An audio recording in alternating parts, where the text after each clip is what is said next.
So we are recording. So this is webinar 1 of 4.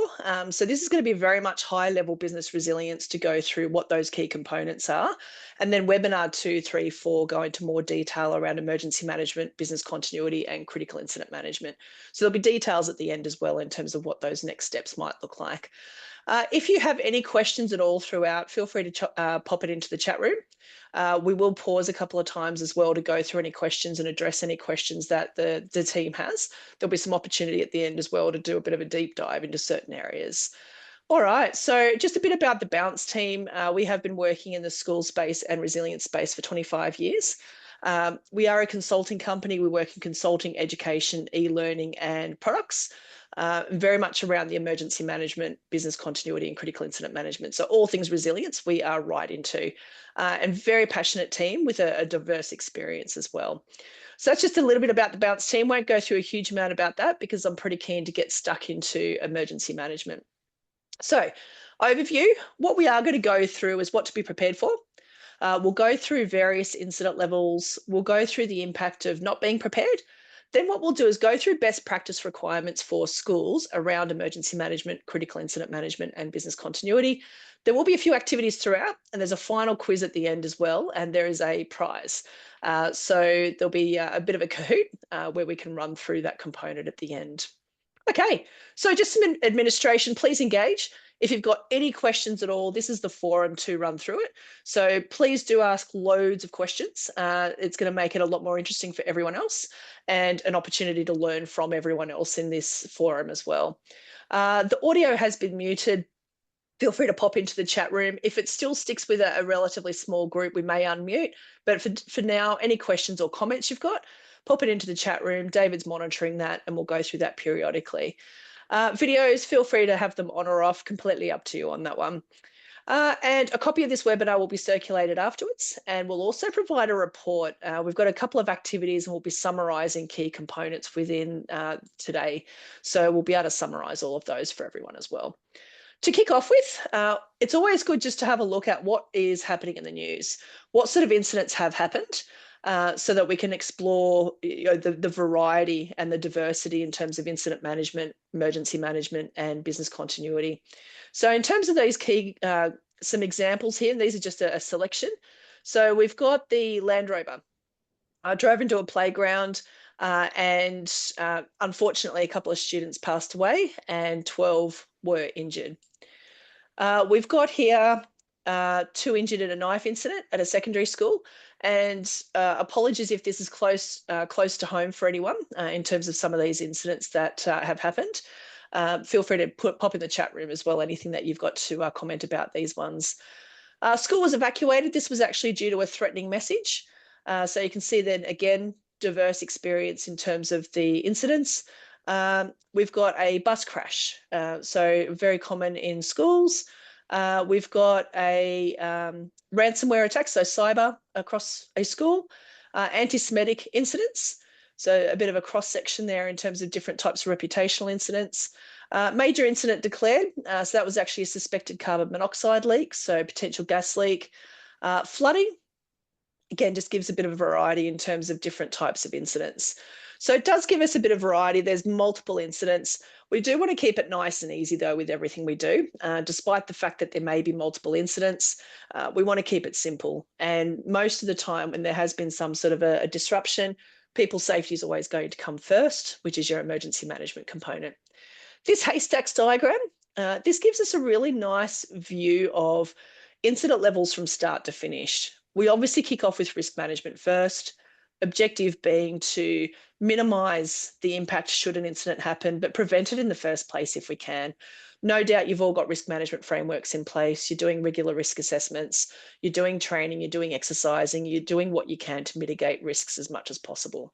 We can't prevent everything, unfortunately. So when an incident happens, the first piece of activity is your emergency management, and that's all about protection of our people. Do we evacuate? Do we lock down? Do we go through an evacuation process? Run, hide, tell, etc. So we want to keep people safe. If the danger's inside, we move people outside. If the danger's outside, we move people inside. Next, Once we've had an incident, it's very likely we're going to end up with a number of groups turning up to the school. We could have hundreds of parents turning up. We're going to have emergency services turn up. We could have media turn up. So that's not going to be managed by your key team members on site. So the critical incident management team, so your key management team needs to get in and start managing all those stakeholder impacts. So start managing the operational impacts, the human impacts, the financial impacts, the reputational impacts, etc. So critical incident management is really that leading the school through that disruption and through that particular incident, mostly focused around operational and strategic, and very much an extended type of disruption. Business continuity is all about getting the school back up and running. So it's really focused on those business operations to keep the curriculum running and keep the back end operations running. So all of those intertwine. You can see there's an overlap there. You'll very much want to start critical incident management if it looks like it's going to escalate from an emergency. And you'll want to be really careful with who you've got assigned to your emergency teams to make sure you've got someone who can step into the critical incident management component fairly well straight away when that situation escalates. Likewise, with business continuity, it's going to be a bit more extended, but you'll probably want to start considering the impact straight away, especially if you're writing the middle of exams or you've got timetabling and things to start coordinate. So that just gives a nice little visual from start to finish in terms of incident levels. In terms of types of incidents, we've already gone through, there's a whole wide variety of incidents that may happen. Your fires, your bomb threats, your gas leaks, animals on campus or on site, etc. So whole range, and we want to be prepared for all of that, but we want to keep it really simple with a standard set of protocols to follow. What I would love for you to do in the chat room, if you wouldn't mind just listing a few examples of incidents that your schools have experienced or that you've experienced in previous lives in previous schools. So in the chat room, if you could just pop some examples down of what you've experienced, that would be amazing. And then we'll share those together.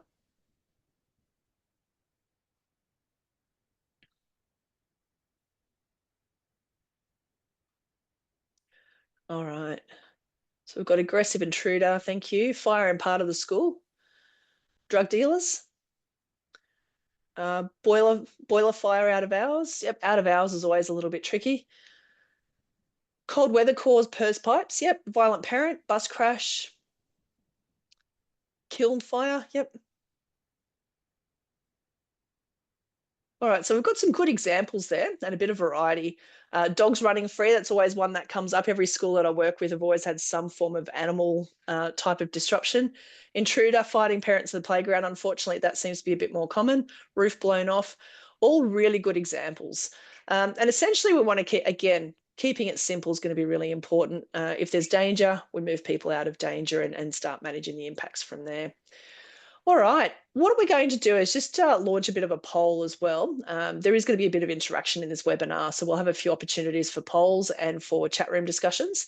And towards the end of the webinar, we'll also have an opportunity to go through some of the challenges that you face as well, so we can explore some of those together. All right, the next one we're going to go through is a poll, just to explore classifying 3 different incidents. So I'm just going to launch the poll within the Zoom. So you should end up with a pop-up in a moment with 3 questions. So if you could answer those 3 questions, what you need to do is for each of the 3 questions, define whether it's an emergency, a critical incident, or a business continuity event. So just spend a couple of minutes going through that. It should be up on your screen now. You should be able to just click your response for each. All right, so we've got 1 completed already, got a couple completed.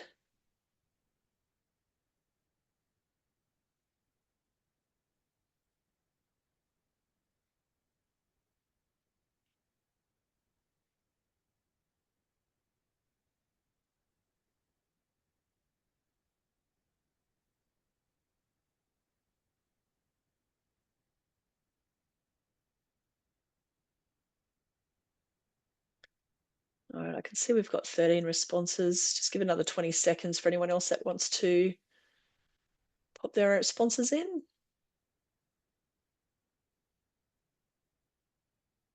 All right, I'm going to end poll and share results. We'll just run through each of those. So that should be coming up now. All right, so the first one was the fire alarm sounding, requiring evacuation. Staff and pupils were back in 25 minutes. So fairly standard thing, I would imagine, for most of your schools and most of your sites where alarm sounds, it might be a bit of dust or a false alarm of some sort. Definitely an emergency. We're back in minimal disruption. We haven't had the financial impacts, operational impacts, reputational impacts. Fairly stock standard on that one. So definitely emergency. I would have classified it as that as well. Cyber attack, really interesting one on that one in terms of where we classify that one as. And you had an option of ticking a couple. For that one there, emergency generally is going to be classified where there's been some injuries. So it's obviously going to depend on the context to which you took this incident. If the incident did result in personal harm, it would definitely fall into the emergency component. Generally, emergency is going to be where we need to evacuate, lockdown, or some other arrangement. So if your cyber attack had some sort of personal element, then definitely that emergency is going to be relevant.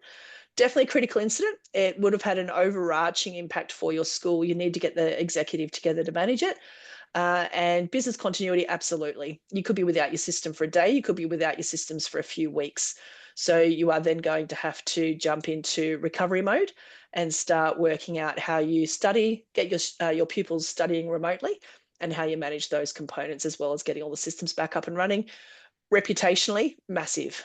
So definitely falls into the critical incident there. So either way, definitely critical incident, definitely business continuity. And all the schools that we work with, generally the critical incident management team will be managing both a critical incident and business continuity. Safeguarding allegation, absolutely agree with all of that. Emergency, absolutely. If there's the person who's been harmed, it's obviously going to require some immediate care from an emergency point of view, and absolutely from a critical incident point of view. Reputationally, you are going to have to manage that. So that definitely falls into that component for critical incident. And you can see that theme there. One of the first things we do with our clients is at the start of each of these programs is we define the framework and define what does business as usual mean, what does the next level mean in terms of emergency and that people's safety. Then you go into the operational aspect and then the strategic aspect and looking at the reputation strategic. So that closely aligns with the haystacks diagram we went through. All right, so I'm going to stop sharing that now and we'll summarize all of that into the overall report as well. Okay, I might just pause there just to see if anyone's got any questions at this point in terms of where we're up to. David, I'll throw open to you. Any questions we've gotten so far? It looks like there are no questions coming through at the moment, Cheryl. So okay, good.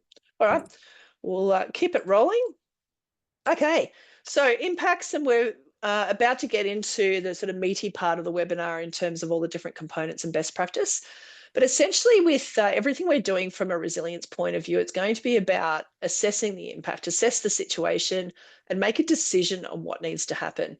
That assessment's usually going to happen based on impacts. What's the impact to your school or to your organisation? And those impacts are generally coming from the impact scales in your risk matrix. So is it human, financial, operational, reputational, governance, etc.? Whatever's in your risk framework, you're essentially assessing the impact and then making a decision on what are the priorities in the moment and for the next few hours in terms of what you're going to plan out there. That's for the initial part of the incident. As you start progressing through to a day, 2 days, a week, etc., then you'll start looking at sort of that longer term impact. But again, same thing, you're assessing the situation and then making decisions. Our approach at Bounce, we very much look at readiness, resilience, response. There's a 3-phased approach with preparing for any of these programs. First part's building out your processes, establishing the foundational components. So all of your emergency plans, your critical incident management plans, your business continuity plans, making sure you've got all the logistics. So your go bags, making sure you've got your communications protocols all established, making sure you've got all the foundations set so you can then move into the next phase. Next phase is all about building capacity. So making sure that your team can be is trained up, making sure that you've exercised all the plans, making sure your team have been through drills and exercises, making sure that you've got a capable team of activating those processes. And then the next part's responding. So you want to be able to respond to the incident, but really importantly after that is conducting your post-incident reviews and after-action reviews and being able to capture lessons learnt and any continuous improvement measures as well. All right, what we are about to go through is best practice for resilience. Now, there are a few references. I know there's a lot of words on this slide and you will be getting a copy of this, so don't worry about trying to digest it all now. But this just gives you a bit of a tie into regulations that you've got in place. Now, resilience is fairly unregulated across the whole education sector. You obviously need to go through accreditation requirements, but it doesn't necessarily go into the detail that you need to for best practice. But what this does is it just shows you what is in place in terms of some regulatory requirements, as well as some guidance for incident management business continuity. I'm not going to go through the specifics, but this will be referenced in the report and for when you get a copy of this as well. Now, this is the key part of the webinar. This is going through what the best practice is around resilience in schools. I'm going to go through each of these elements, and I'm also going to go through what is a requirement, but also what would be best practice. So emergency management, we'll tackle that first. Best practice, it's definitely not stated anywhere in your regulations that you need to have this committee, but you do need to have some sort of a committee. I'd be calling it something like an emergency planning committee. And they're responsible for making sure that you've got all your compliance requirements being met around emergency management. So have you got your emergency response plan? Have you got evacuation diagrams? Have you been doing your training? Have you been doing your drills? All of those components. Best practice would be for that team to meet probably every 6 months, given the nature of your schools. For those that are larger schools or those that have got multiple sites, or where you've got residents, I would definitely be considering going a little bit higher than that, and maybe even every quarter or every term. But definitely at least every 6 months would be best practice. Probably from a minimum perspective, you definitely want to do once a year for that committee meeting. You can combine it with any health and safety meetings that you have, or any risk meetings, or even leadership team meetings, depending on the size of your school. But you definitely want to have that there. It's also worthwhile documenting the outcomes from those meetings. This is where you can make some really effective decisions around your program, around what decisions you're making around your program, why you've made those decisions, and having that documented. That way, if you have any incidents, anyone who's going to be doing an audit or any inquiries or investigations around that incident, if you've got that documented, it's just going to really well support you in any of those investigations.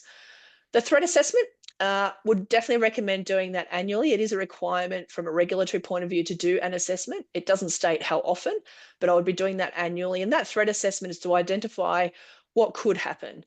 That way you can identify any controls you need in place and make sure that your emergency plan arrangements are going to cover those off.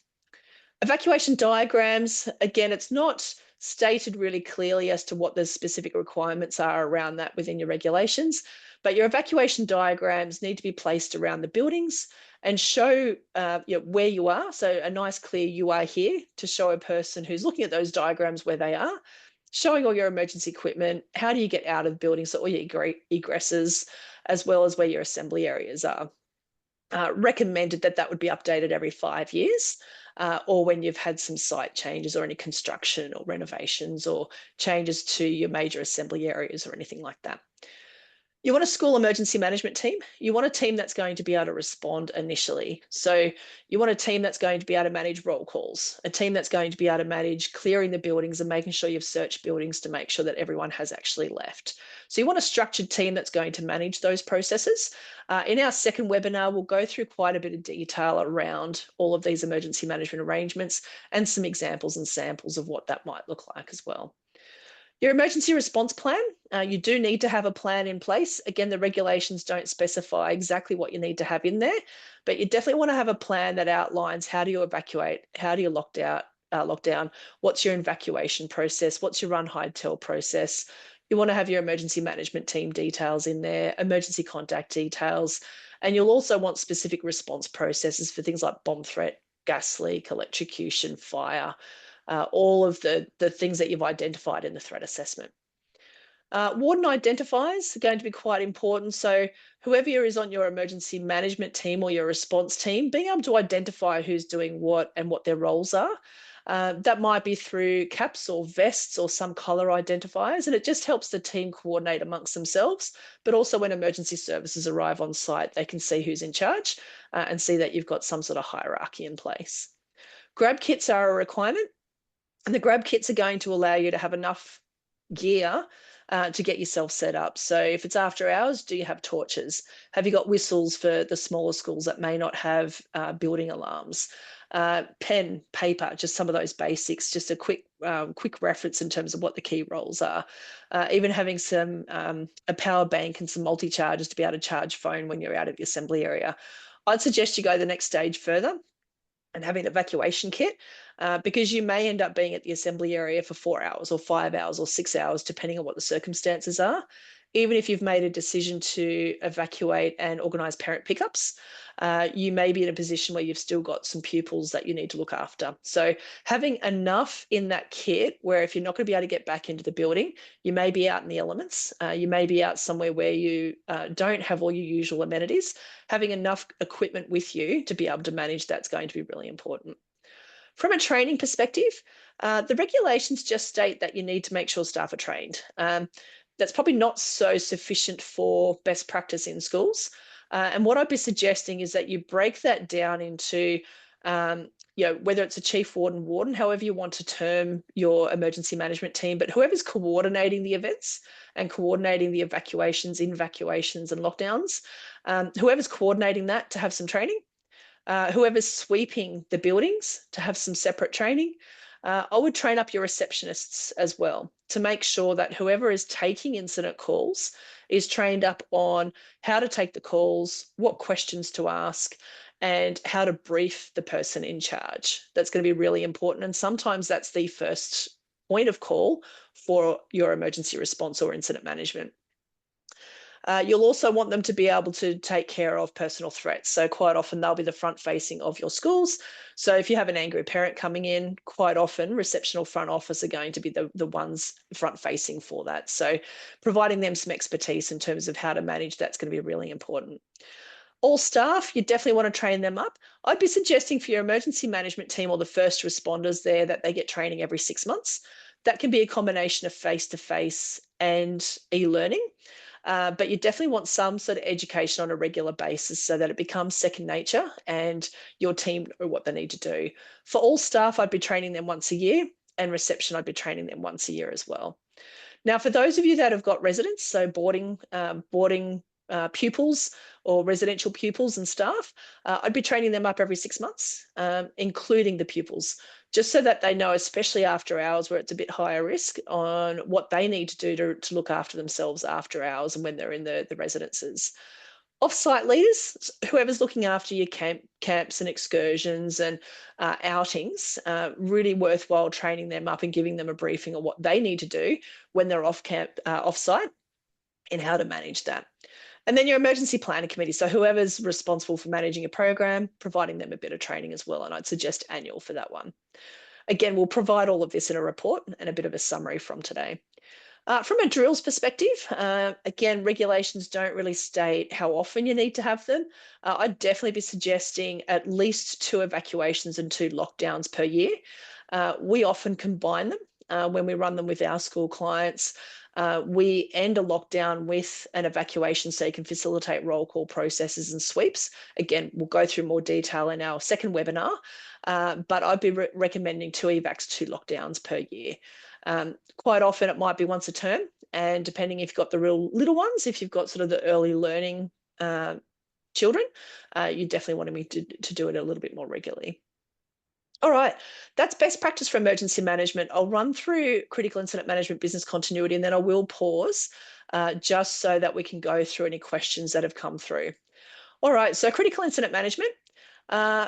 Again, there's not too much specified in the regulations around what you need to have.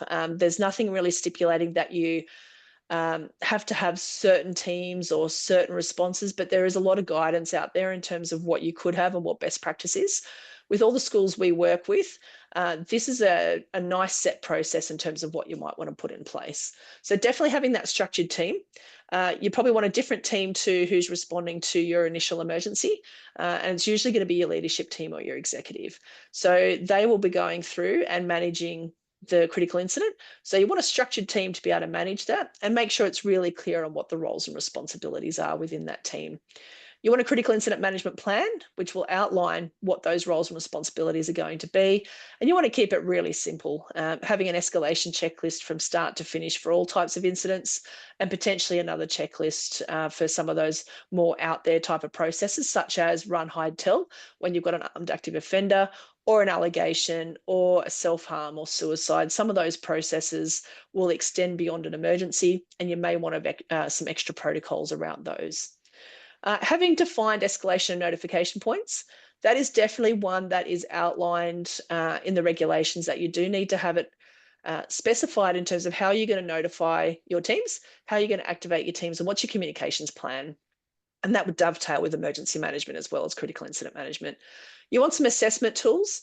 So similar to what we talked about earlier in terms of you want to assess and then make a decision. So you need a tool to support you with that, which would normally be tied into your risk matrix. From a training perspective, you want to train up your critical incident management team. You want to train up all staff, and you also want to train up any off-site leaders so that they're also across what you need to be doing. And then exercising, which may take the form of desktop exercising or discussion-based or full live exercising. In our fourth webinar, we'll go through in a lot more detail about your critical incident management program and how you can go about that process. From a business continuity perspective, that was, as we mentioned earlier, it's all about getting your school back up and running and being able to manage the operations, get curriculum back up and running if need be. Obviously, that's the core of what you do. So we need to be able to still continue operations and continue running curriculum. First thing you want to do there is another threat assessment, but this is based on disruptions. What's going to cause a disruption to your school?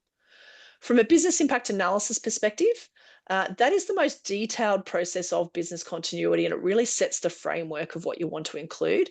And that entails you meeting with each of the departments, identifying what processes you do day to day, what's critical, what timeframes do we need to get everything back up and running in, what equipment do you need, what IT do you need. That analysis is imperative to then work out what the next stages are.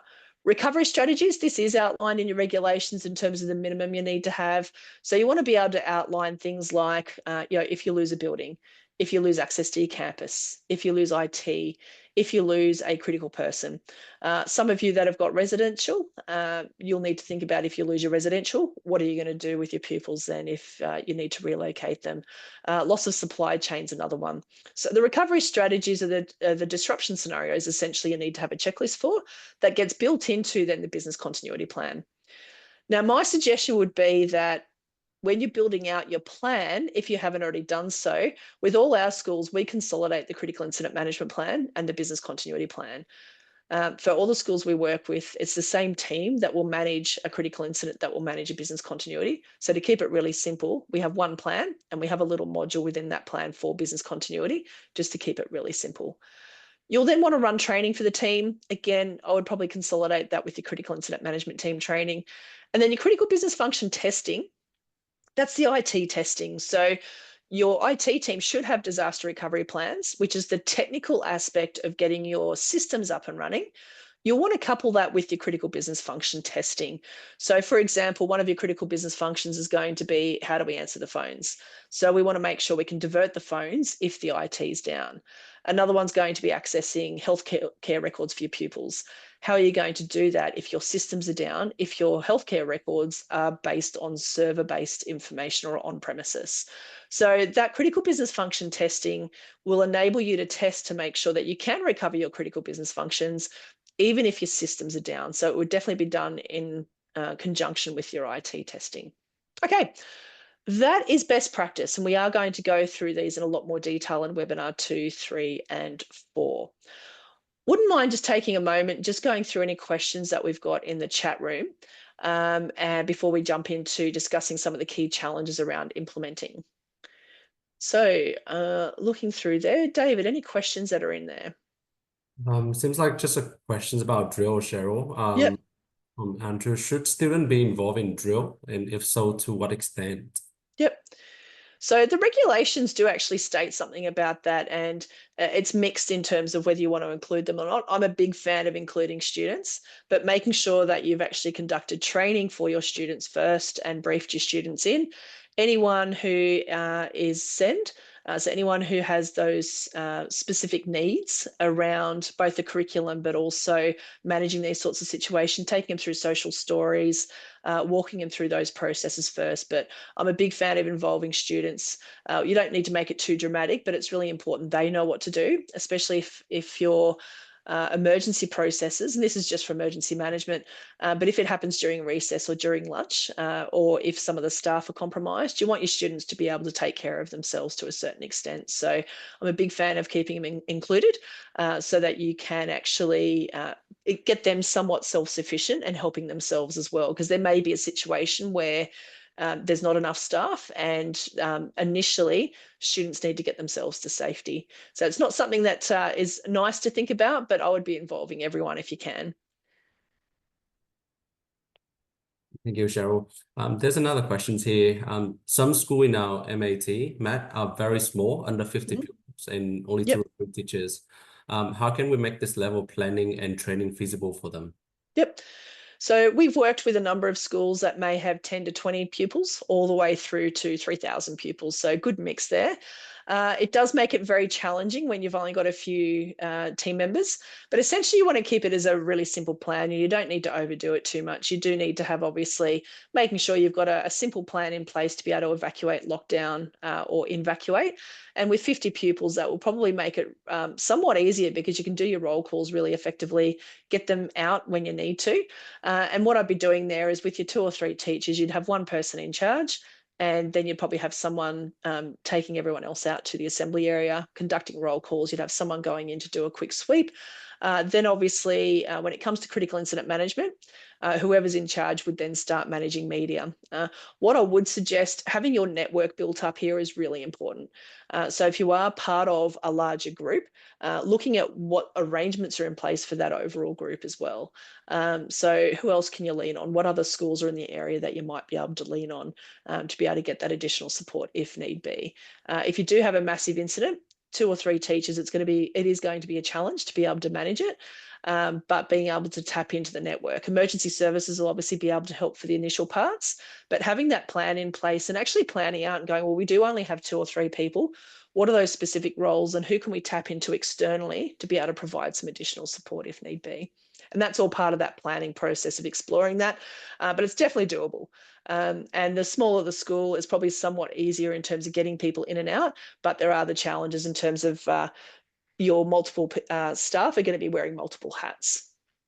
So good questions, and very happy to elaborate further on that when we get into more detail with the other webinars, or even after this as well. Thanks, Cheryl. There's another question here, and more so like an open question to everyone as well, to share, which is, we have recently carried out lockdown live exercises. Some schools were unable to fully involve the student due to their needs. It would be good to know if anyone else have successfully done this. Great. So we might give everyone an opportunity just to throw some comments into the chat. We do have a fairly small group as well. So once we've got some comments into the chat, we can probably unmute a few people who want to throw in some comments as well. So feel free, everyone, if you want to jump in and throw some comments in there. It'd be good to get a few more involved.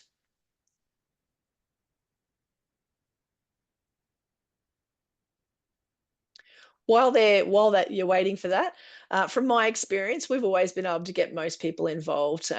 If you've got any students who have additional needs, quite often what we'll do is brief in those teachers first, get the teachers to run through the social stories and run through a bit of a walkthrough with those students first. If there is anyone that's not able to participate, you can go through a formal exemption process of just going, look, we'll keep them in a certain area, brief them in with what needs to happen, keep a support person with them during that lockdown or the evacuation, but still having them involved in some way, but managing them and working with them.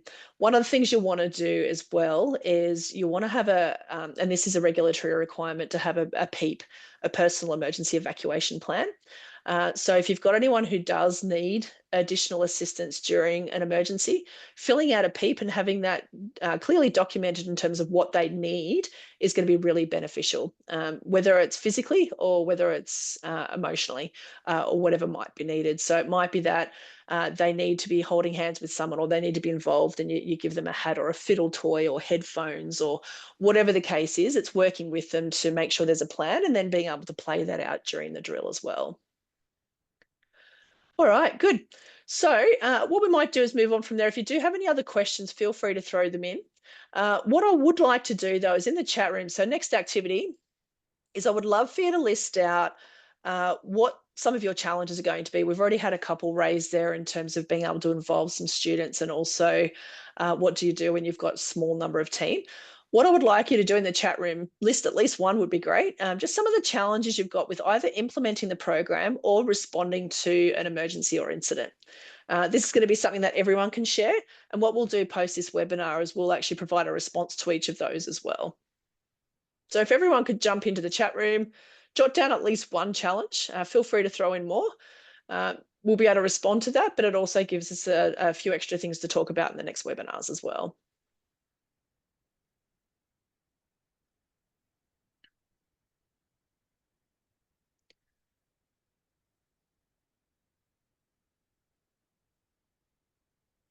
Great, some good ones so far. Timetabling is always a challenge.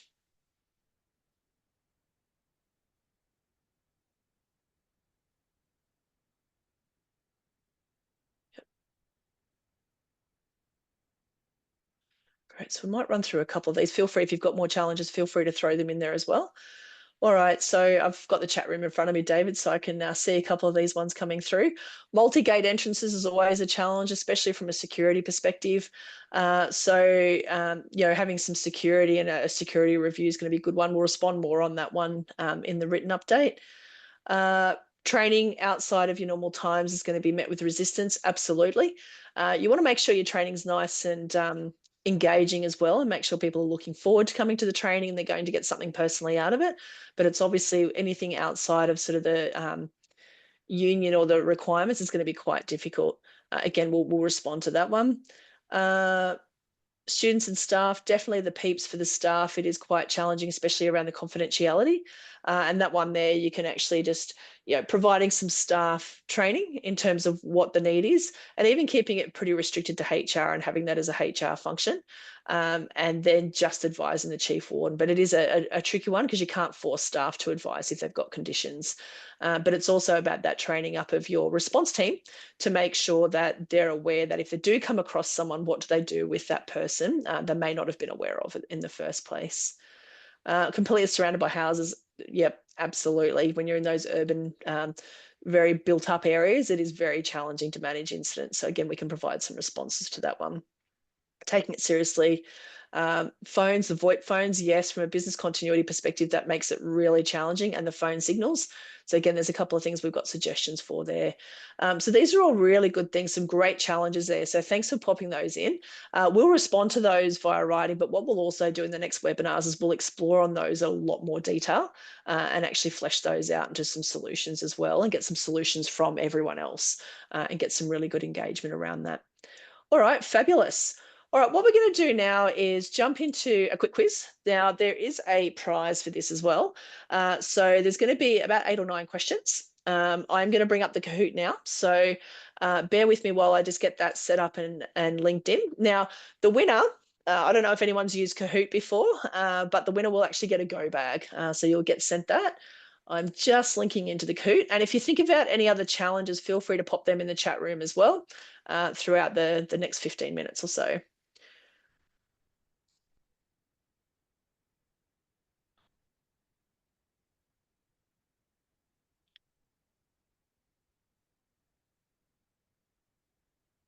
Okay, so that should be coming up.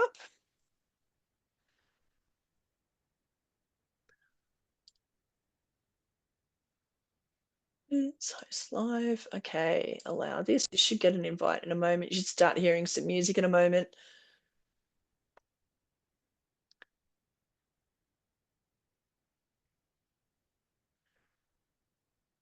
Okay, so you should have received an invite then. Click on that. If you haven't been able to link that, or if you're on your phone, you may need to just go into your URL, www.kahoot.it, if it hasn't come up and you're not able to link. Pop the pin in if you need to. Once you're in, we can see Janet and Kate are already in. Pop your name in there. Once we've got everyone all in there with their names, we'll get started and get the competition happening.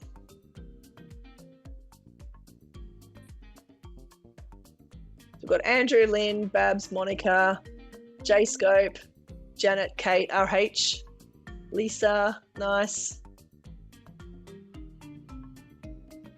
Give another 20 seconds to get yourselves all logged in.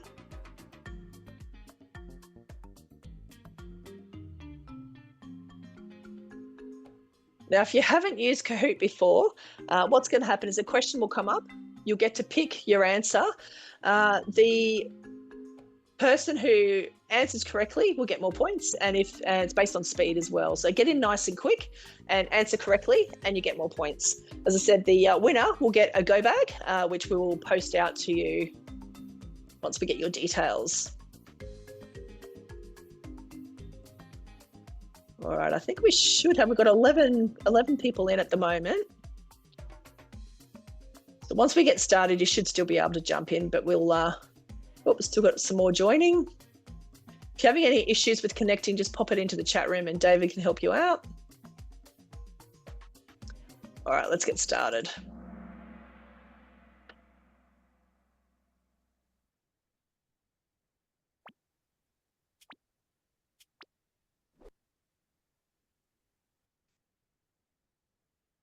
All right, multi-select for this one.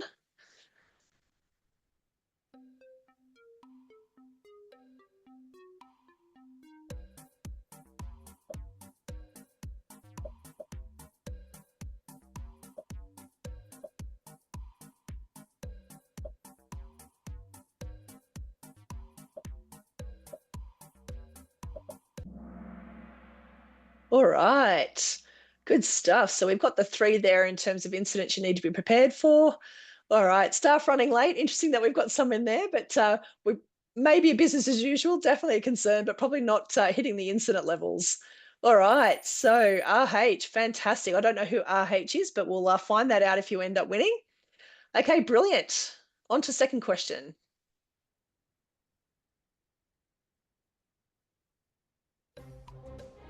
Should be a nice quick one.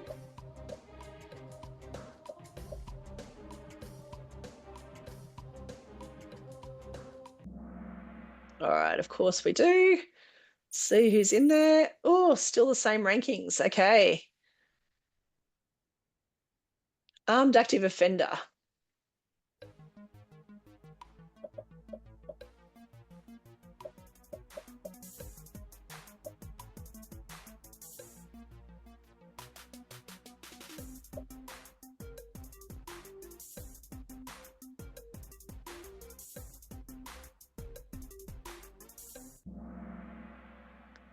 All right. So in terms of that one, and again, we'll go through more details for webinar 2, but run, hide, tell for armed active offender. Lockdown also fits in as part of that. Evacuation's more of a, for the weather, gas leak, more of a shelter in place. We want to be inside, but you don't have to be completely unseen, unheard. Evacuation, obviously, we want to get out of there, which may actually be if we, the first part of run, hide, tell is evacuate and get out of there if we can. All right. Nice. Monica has taken the lead. Well done.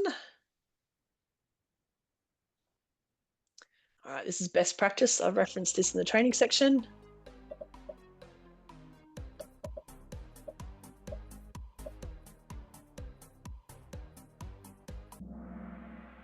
All right, so 6 monthly is the best practice. So you definitely want to cover it off 6 monthly as a minimum annually, but I would definitely recommend 6 monthly.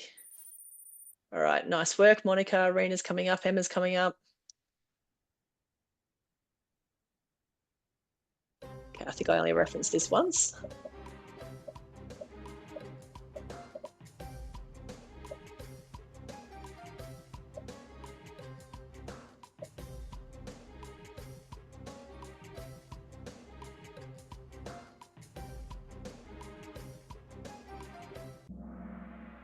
All right, nicely done.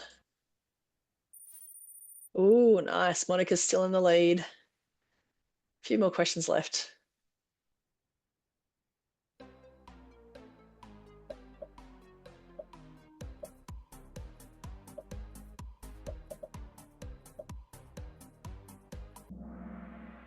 All right, so definitely annually on that one. Even better if you can do 6 monthly, but minimum's annually. All right, Emma's taken the lead. Well done, Emma. Anyone's game.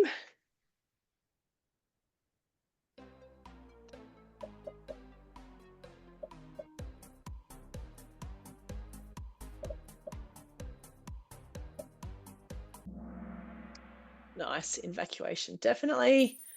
All right, another shifting there, fantastic. Multi-select for this one.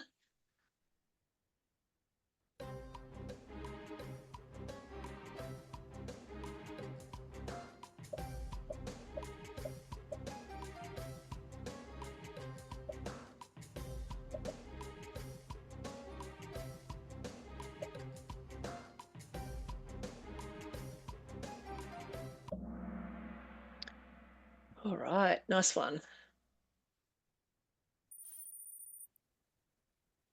All right, last question.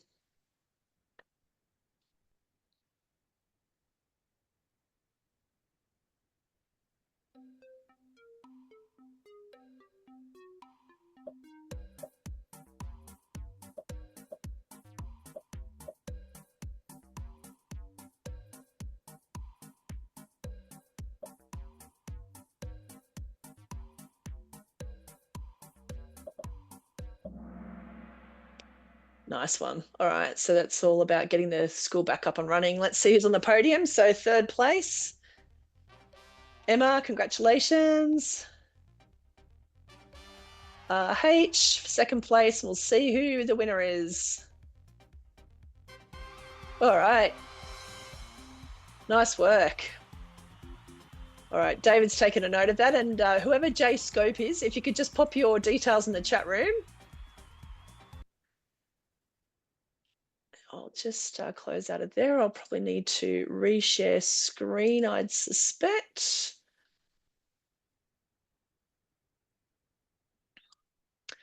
All right, so 𝐤 𝐒𝐡𝐴, if you could just pop your details into the chat room, that would be amazing. And David will go through and organise for that to be sent.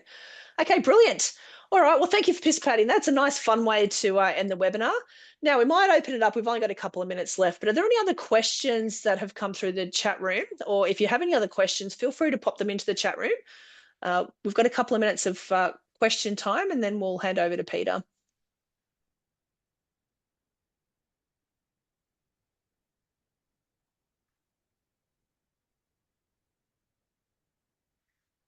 Any questions we want to put in the chat room? Oh, all pretty quiet on that one. All right, we'll get back to you in terms of reports. So next steps in terms of these components, we do have a webinar 2, 3, and 4, just focusing specifically on emergency management, critical incident management, and business continuity. I will hand over to Peter just to run through a little bit about school business managers. Again, Peter, thank you for inviting us and thanks for hosting. And yeah, we'll see you guys at the next webinars and send through a report from this as well. But Peter, over to yourself. Sure, I'll switch. I mean, yeah, I think there's some technical issue with Peter that he's unable to. So, yeah. No worries at all. All right. Well, Peter's provided a bit of information here. So obviously the School Business Managers has over 10,000 people participating UK-wide. They do provide a whole range of resources and training and networking to enhance leadership. So definitely tap into them for any resources you need or any extra information. They've also got a platform there for collaboration. We'll be working closely with Peter in terms of providing a range of resources and packages and things like that to support you through getting your emergency management, incident management, business continuity up and running. Mission is to support the resilient, effective, forward-thinking school environments for School Business Managers UK. And there are a range of forums and webinars and things like that. So contact details are there. We'll provide that in the report as well, just to be able to provide you that information. And we'll have details there for the next webinars as well. Now I'll pop up for anyone that is still on. What I'll do is just pop up another poll. I would love your feedback just in terms of this webinar and any feedback you've got for future webinars. So I will pop that up there. So just bear with me for a moment. I'm popping that in there. There'll be a few questions. Would love your feedback, as I said, if you get a moment before you head off. And then you're free to leave. Thank you, everyone.